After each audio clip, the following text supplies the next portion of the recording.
A kiss like that, it is even more romantic.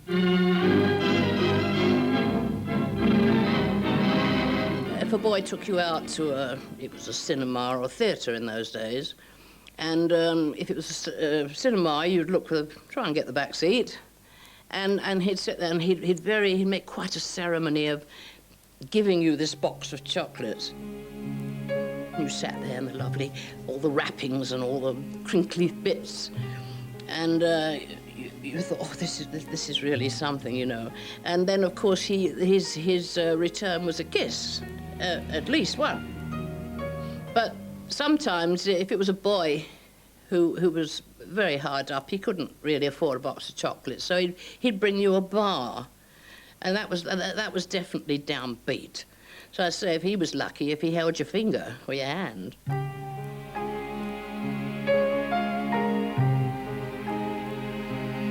Our first date, he arrived with a nice box of chocolates, King Edward V, with the picture of the king on the front. So, of course, he was in my favour straight away. Of course, he bought the chocolates thinking that he was going to share them, you see. But I put them on my lap, and I was too shy to eat them, you know, first romance. I knew I had this love of chocolate, but I kept that to myself, you see. But, of course, then after that date, the rationing came in, so that was my one and only box of chocolates for years. Wish me luck as you wave me goodbye. Cheerio, here I go on my way. Wish me luck. The Second World War tore apart the safe, everyday world with which chocolate had come to be associated. Those on the home front had to cope with the horror of the Blitz and the loss of many comforts once taken for granted. With chocolate rationed, it became a treasured luxury. Of course, rationing was on, and it was extremely hard to get chocolate. But I had hoarded a little stash in a cardboard shoebox, which I kept under my bed through the entire war, which included an enormous Cadbury's bar. Several times I hovered on breaking the seal, but I managed to keep it. It was just there, you know, as a little comfort in all the hardships of the wartime. Now and again, I would take a small chocolate out that I could replace if I really, really felt like it. The Ministry of Food has opened food advice centres all over the country. Despite rationing, the Ministry of Food recognized that chocolate, though a luxury, was a boost to morale on the home front. At the Ministry of Food, and I was one of the many food advisors, we tried to get the chocolate flavour by using cocoa. Never, in my memory, did the ministry preach and say, well, don't worry about things like chocolate. They didn't poo-poo it and say, oh, this is frippery nonsense. They've said, this is here to be enjoyed. This is good for you. It's good for morale. Then add a level tablespoon of sugar, and a heaped tablespoon of cocoa. We used the cocoa as a basis for chocolate sauce, and very good they were, the chocolate sauce, with a little margarine, a little sugar, a little cocoa powder, and some golden syrup to give the shine that real chocolate should always have. And I now can pour it on top of the cake and let them set together. I was very unhappy when I couldn't get the chocolate because I wanted it, my whole soul and my whole body and my tongue and my palate, everything wanted the chocolate and I couldn't have it. From this week, the sweet ration is 3/4 pound per 4 weeks. I fried flour in March, and then we added some cocoa, whatever cocoa we get, and we mixed it, and there was a sort of burnt smell, which I think was praline or something like that, and we mixed it, and we rolled it up, and then we ate it, and this was so good.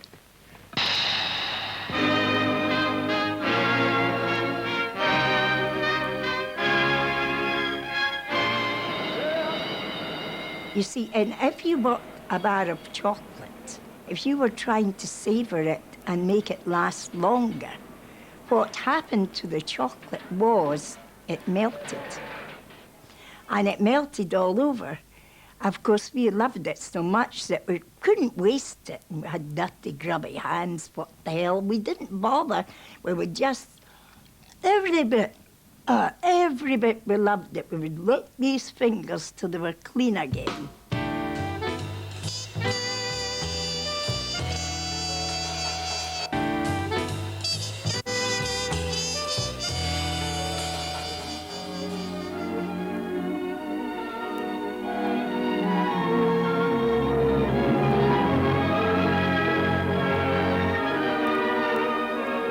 After the war, most women returned to the home and to the role of full-time housewife and mother. By the early 50s, there was a new interest in luxury foods. And when chocolate finally came off the ration in 1953, a huge pent-up demand was released, which even surprised the professionals. Before you go, please come up and have a look at the dishes, and do ask any questions.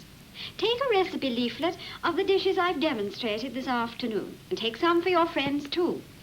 Oh, it's made me feel so hungry seeing all that food. I remember one lady saying to me in great triumph, at last, I can have a proper chocolate sauce. Gracious, just look at the time. I must go and get the boys' supper on.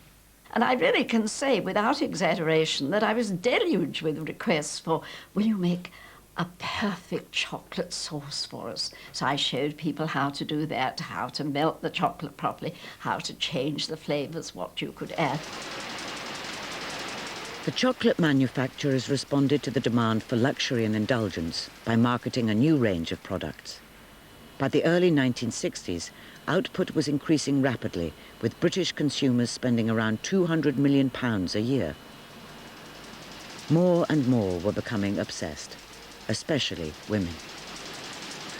Well, when chocolate was no longer rationed, I went completely berserk, because suddenly all this wonderful stuff came up on the market. I didn't know where to begin. Lots of strawberry kind of chocolates, and coffee kind of chocolates, and fudgy kind of chocolates.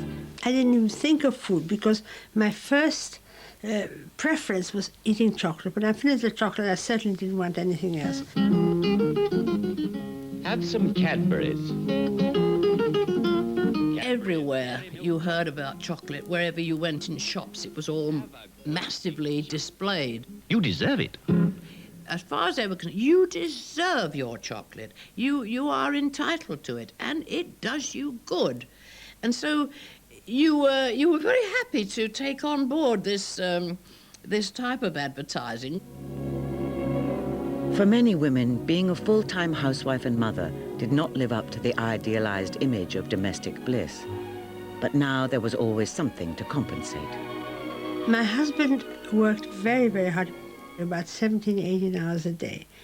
And I was my own master or mistress, and I could eat whatever I wanted, whenever I wanted. And that's what I wanted, chocolate. When there's the dinner to cook and the washing to do, and everything's all of a hustle and bustle for you.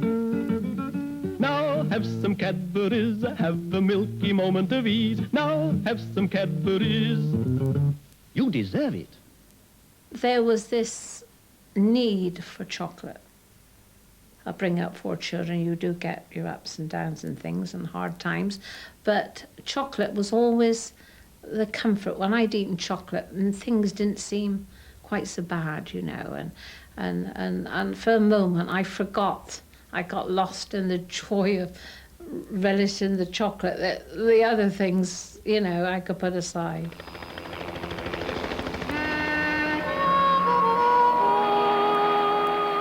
In the 60s and 70s, advertisers began to take full advantage of the great potential for selling chocolate as a romantic and sexual escape.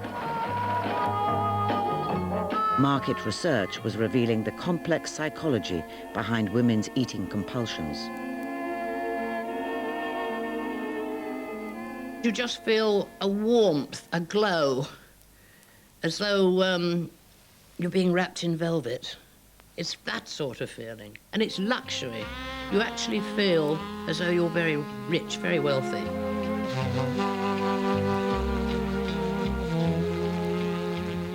Which was lovely, but it didn't do your waistline much good. As society became more obese, women were now under constant pressure to diet. Thousands of men and women throughout Britain today are trying to get slim. People like Beryl Bryden, who decided that her statistics were getting a bit too vital. There's always pressure to slim. As long as I can remember, magazines are full of slim ladies. And you went on diets, or you tried this, you tried that, you tried the other. I tried ever so many things. All Beryl got was a glass of the slimming mixture and a warm glow of satisfaction. That was my meal, 1 glass per meal, which the system is that it fills your stomach up with whatever it is, and you don't feel hungry. So I think it was about 6 weeks I did this, and then quite amazingly, I was about 1 inch inside my old outline from bust to bum. But then gradually, you know, you slip back into old habits, as everybody who's been on a diet knows, that you slip back into old habits, and it's extremely difficult to deny yourself something that gives you such a lot of pleasure as eating chocolates. Some are born slim and stay that way. Others, sooner or later, have fatness thrust upon them and try everything they know to shed it. Modern women were pulled in 2 directions. They ate chocolate to feel good, but they felt guilty that chocolate was also piling on the calories. Dieting, too, became an obsession. I was constantly on a diet. From the age of about 19 onwards, my life went in short bursts. I was eating chocolate or I was dieting. I could never do both. So what I would do was go on a diet for maybe 3 or 4 days, and I would be reasonably successful. And then the urge to eat chocolate was absolutely overwhelming. I'd rush out to the nearest sweet shop, empty my purse out on the counter and basically say, please exchange this money for chocolate. That was the end of yet another diet. At that time, I felt very guilty. I felt very furtive, very secretive, and probably very alone, because when you're a chocoholic, it's a very solitary condition, because you don't tell anybody that you're eating these large amounts of chocolate. I frequently used to lock myself in the bathroom so that my husband was unaware of what was going on behind closed doors, with perhaps 3 or 4 bars of chocolate, which I would then devour very, very quickly. Immediately get rid of the evidence down the loo, wash hands, face, and come out as though I just, spent a penny. And I think over the course of the years that I lived with my first husband, he genuinely thought I had some kind of bowel disorder because I spent so much time in the toilet. It was the British taste for sweet chocolate with a high sugar content which made it so compulsive. In commercially produced chocolate, there is nearly always a huge amount of sugar, and it's sugar which people find addictive. And you eat confectionery, and especially chocolate, and very shortly afterwards you will get a sugar high, and very shortly after that you will get a huge drop in energy and sugar levels, and you'll need to eat some more, and that's the addiction. Something that will appeal to every woman is this slimming couch. Addicts tried everything to kick their chocolate habit. The fat is just beaten to death. And I even got hypnotized. And I can remember that was the only time when I came out and I walked down the road and looked in a chocolate shop, and in the sweet shop, and I said, I don't want those chocolates. I'm going to, I've been so brainwashed and sort of hypnotized into it. And for the first time, I felt that I could refuse chocolates. But by the end of the 6 weeks, while waiting to go back for another session, it had worn off, and I was back hooked the same, so it didn't last very long. I felt that I was no longer in control, and I very much like to be in control of my own life. And I felt that chocolate had taken over, that it controlled how I behaved, and more importantly to me, how I looked. So the worse I looked, the more chocolate I wanted, because it made me feel better, even though it was only for a short space of time. And I was really quite frightened about the hold it had over me and how bad I felt about the whole situation, how bad I felt about my weight, but unfortunately not bad enough to give up the thing that was causing the problem, which was the chocolate.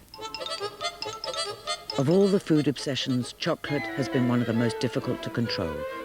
Some addicts allow themselves small amounts of chocolate as part of a daily eating plan.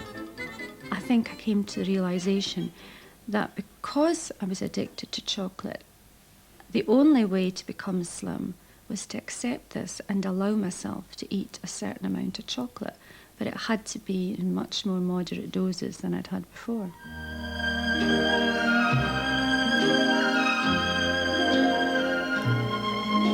In recent years, there's been a growing recognition that chocolate can be a real addiction. To help control this obsession, special diets and exercise regimes have been developed. But some women have remained caught in a cycle of indulgence and fasting, always seduced by the temptation of the next chocolate.